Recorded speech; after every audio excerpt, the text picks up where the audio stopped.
श्री राधा वल्लभ श्री हरिवंश।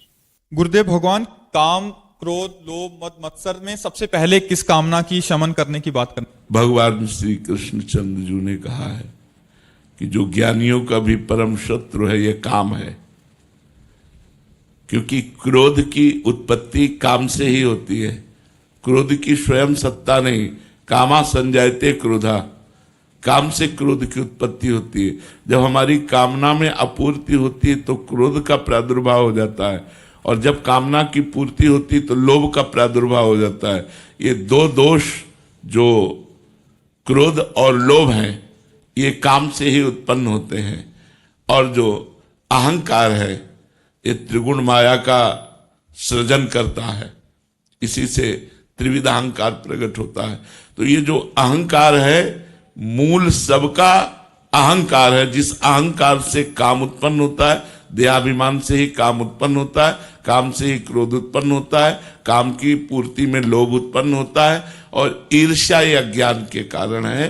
तो हमें सबसे पहले प्रार्थना करनी चाहिए कि हमारा देहाभिमान गलित हो जाए, क्योंकि अहंकार नष्ट हुआ तो क्षय नष्ट हो जाएंगे। जैसे किसी मकान में चोर रह रहे हो और उस मकान को ही उड़ा दिया जाए तो अलग अलग चोरों को मारने की जरूरत नहीं, पूरा का पूरा वो समुदाय नष्ट हो जाएगा।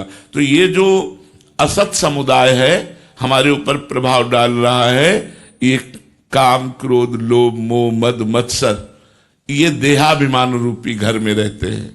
हमारे अंतःकरण में जो मन बुद्धि चित्त और अहंकार है, उस अहंकार पर ये रहते हैं। ये अगर देहाभिमान गलित हो जाए तो सब दोष अपने आप नष्ट हो जाए। इसलिए हमें श्री भगवान से प्रार्थना करनी चाहिए कि हमारा देहाभिमान गलित हो जाए। संस्कृति मूल शूल प्रदनाना सकल शोक दायक अभिमाना, ताते करें कृपा निधि दूरी, सेवक पर ममता अति भूरी। भगवान को अपने भक्त से बहुत प्यार है, तो सबसे पहले देहाभिमान नष्ट करते हैं। जहां देहाभिमान नष्ट हुआ तो काम क्रोध लोभ मोह मद मत्सर अपने आप क्षीण हो जाते हैं। देहाभिमान नष्ट होना बहुत कठिन है। मैंने इतना किया, ये किया, ये किया, अहंकार विमूढ़ आत्मा करता हमिति मन्नते, बस इसी को नष्ट करना बहुत कठिन है। इसीलिए कहा जाता है गुरु के बिना इस संसार समुद्र से नहीं तरा जा सकता।